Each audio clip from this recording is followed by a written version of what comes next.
Hola compañeras y compañeros de grado 11 de la institución educativa Gustavo Rojas Pinilla.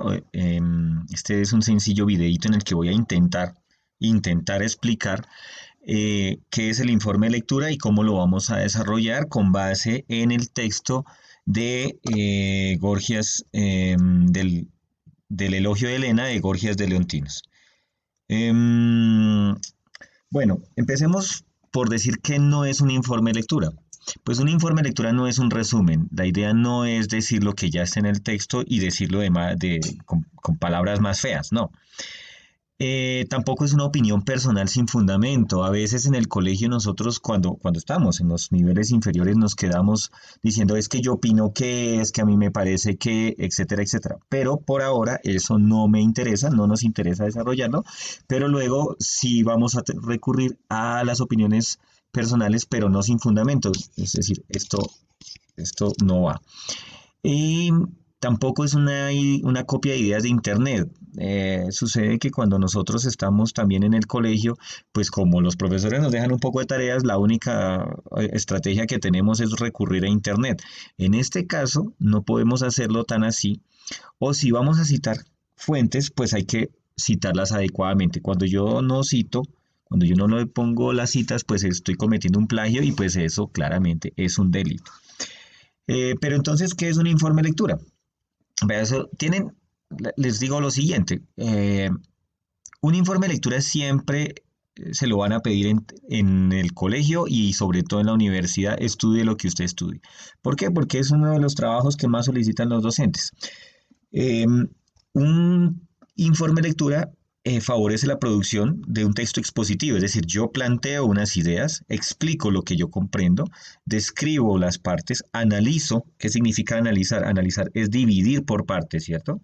Como dijo el descuartizador. Y también interpreto y fundamento mi idea con base en algo que yo he leído. Entonces, ¿qué se supone que uno tiene que hacer? Pues leer comprensiva y críticamente. Si nosotros no hacemos esto primero, es muy complicado hacer cualquier otra cosa. Eh, el informe de lectura es una producción nueva, es decir, parto de un texto, ¿cierto? Este es mi texto, texto A, desarrollo un proceso en mi cabeza y produzco un texto B, ¿cierto? Eh, Implica una lectura seria, metódica, orientada, en la que yo me posiciono y trato de comprender qué dice el autor y abordarlo parte por parte. Eh, Puede, de alguna manera, partir solamente de la lectura del texto o también hay otra forma que seguramente vamos a pedir más adelante, es comparar ese texto con otro texto que exista. Eh, Se pueden hacer informes de lectura de una parte, de una obra completa, etcétera, etcétera, y sin embargo, pues es un texto académico, es decir, debe guardar eh, calidad, ¿no?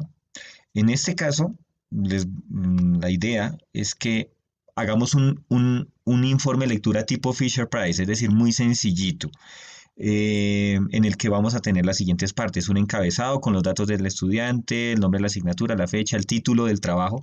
Es decir, el título del trabajo no es informe de lectura del encomio de Elena, no, sino a partir de lo que yo leí, yo construyo un título que más o menos resuma lo que yo he abordado. Entonces eso nos va a dar una idea, que el título se pone al final del texto. Segundo, una introducción muy breve en el que se pone el objetivo del informe, la justificación, una breve descripción. Esto más o menos se hace en dos párrafos. Es decir, esto no es parte por parte, no es que haya un subtítulo que diga introducción, no es que haya un subtítulo que diga cuerpo de desarrollo, sino que van concatenados uno detrás del otro. Y entonces, en un primer párrafo, en un segundo párrafo, yo digo, bueno, este informe de lectura tiene como fin exponer las ideas que se pueden extraer de la lectura del texto del informe del encomio Elena, digamos. ¿Con qué fin? Con el fin de hacer un análisis más profundo de un texto filosófico y el texto está compuesto de X parte. Entonces aquí es importante que ustedes hagan primero una lectura muy juiciosa del texto y luego digan, vea, esto tiene como tal parte, tal otra, tal conclusión, ¿cierto? La siguiente parte, el cuerpo del desarrollo de informe de lectura, puede tener, yo le pongo que una página máximo, máximo 2 páginas. Tampoco me van a llenar de bobadas el informe. No, es un texto corto. Esto no van a ser más de 3 páginas de informe de lectura, sin portada ni nada de esas cosas que se inventan los profesores. Eh, máximo, máximo 2 páginas esta parte. ¿Qué significa eso? Entonces yo voy analizando el texto, voy leyendo parte por parte y voy diciendo, pero aquí podemos encontrar, por ejemplo, los argumentos de tal. Aquí se puede ver que tal cosa. Y voy explicando, como desmenuzando el texto poco a poco. Voy diciendo cómo se compone y a qué va. Y finalmente una conclusión que puede ser 1 o 2 párrafos en el que yo digo, bueno, de este texto se puede derivar que Gorgias de Leontinos quería defender la integridad de Helena de Troya, no sé, o sea, como que concluyo eso. Si yo he utilizado referencias bibliográficas, por ejemplo, que usted buscó un video en YouTube que le explicara, que usted buscó un texto, todo hay que referenciarlo, siempre hay que referenciarlo. No hay, no es problema si usted lo sacó de Wikipedia, pero lo importante es referenciarlo. ¿Qué pasa? Pues que yo busco una cantidad de fuentes, puede ser Wikipedia, puede ser YouTube, puede ser todo eso, pero a mí me sirven. Es decir, tampoco es que no vamos a utilizar Wikipedia, pero sí, en la medida de lo posible, pues utilizar otras, pero si está eso, no importa.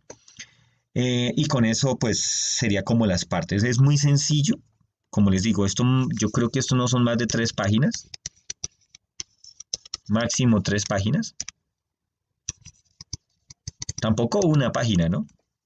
Pero unas 2, 3 páginas que pueda darnos. Bueno, y ahora sí entonces, ¿qué es el encomio o el elogio de Helena? Bueno, realmente el elogio de Helena es un texto que escribe un señor que se llama Gorgias de Leontinos. ¿Quién es Gorgias de Leontinos? Un gran orador griego, un tipo que sabía mucho de este aspecto. Y entonces él escribe un texto en el que va a defender a Helena de Troya. ¿Quién es Helena de Troya? Pues Helena de Troya ustedes habrán visto la película Troya donde está Brad Pitt y no sé, en el que París rapta a Helena, se enamora perdidamente, pero esta situación tiene que ver con la mitología, es decir, para el que le interese, hay una apuesta entre 3 diosas, está Afrodita, Atena y Hera, que compiten por ser la mujer por ser la diosa más bella del Olimpo. Como no se pueden poner de acuerdo, entonces eligen al hombre supuestamente más bello del mundo, que es París, que de hecho en esa época era un niño pastor que no sabía mucho del asunto, y le dicen que él escoja entre las 3 mujeres. Cada una le ofrece un regalo. Hera le ofrece la sabiduría, el poder gobernar. Eh, mm, Atena le ofrece el conocimiento, la inteligencia, y Afrodita le ofrece la mujer más bella del mundo. Entonces París elige a Afrodita y se genera una discordia entre las 3 diosas y eso se va a derivar luego posteriormente en un conflicto que va a llevar a la guerra de Troya. Entonces, personajes importantes de la guerra de Troya aquí, pues está Aquiles, está Héctor, que es hermano de París, está Ulises, que luego va a tener como una especie de secuela, como en una segunda parte de la historia que es la Odisea, y sobre todo la figura de Helena, que hagan de cuenta que es el florero llorente de toda la situación. Es decir, ella ha sido elegida por los dioses para generar conflicto, pero además de eso se la van a feriar, para que se vea cómo era el pensamiento misógino de la época. Gorgias de Leontinos hace un documento, escribe un texto muy corto para la época. Esto creo que tiene como 5 o 6 páginas, una cosa así. No son sino como 2 o 3 páginas, en el que él va a plantear por qué Helena no tuvo la culpa de todo esto. Y lo va a desarrollar en un texto muy bien argumentado, con unas premisas, unos argumentos que yo quiero por favor que lo lean muy bien. El informe de lectura lo vamos a entregar el 2 de marzo. Yo voy a tener clase esa semana, pero de acuerdo con el horario, yo quiero que no hagan el informe de lectura hasta que no leamos bien este texto nuevamente con mi apoyo. Deben leerlo antes de la clase y ojalá hagan el informe de lectura después. Sin embargo, este video les puede ayudar a aclarar muchas más cosas al respecto. Listo, chicos. Entonces, gracias por ver este video. Les puede dar unas ideas y nos vemos en la próxima clase.